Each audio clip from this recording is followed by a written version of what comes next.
rated M for mature.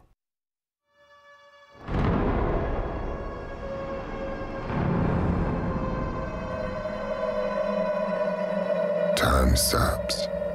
I sleep for hours, days, weeks, and when I finally awake, I'm still a creature of the dark.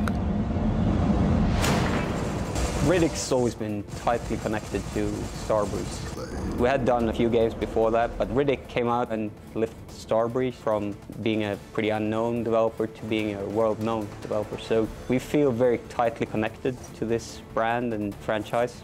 It fits our mood, fits our style of gameplay. We want to make games that the player feels like I'm actually part of this.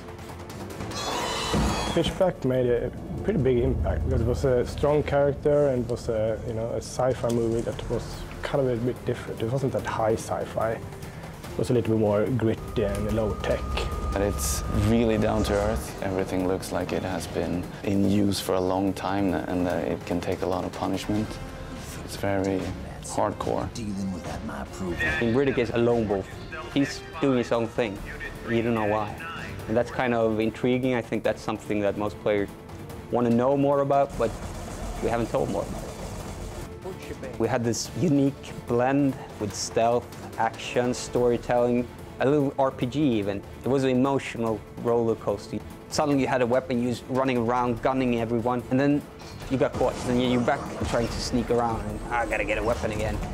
People really liked it, and word of mouth spread, and a lot of people have played it, but it's not backwards compatible on the 360. And we had this opportunity to release it again, maybe, higher resolution, add a few textures, and address all of these niggling issues. Not only because our hardware is better, we can add a lot more geometry. We also learned a lot of things over the years that we can apply now. It feels like going back to something that was in a very good shape and adding extra love. So we've gone through all levels, redetailed them, made them look better. So for players that hasn't played Butcher Bay, it's a game that looks 2009. And for the players that had played Butcher Bay back in the day, it's gonna be worth a revisit because we have done a lot there.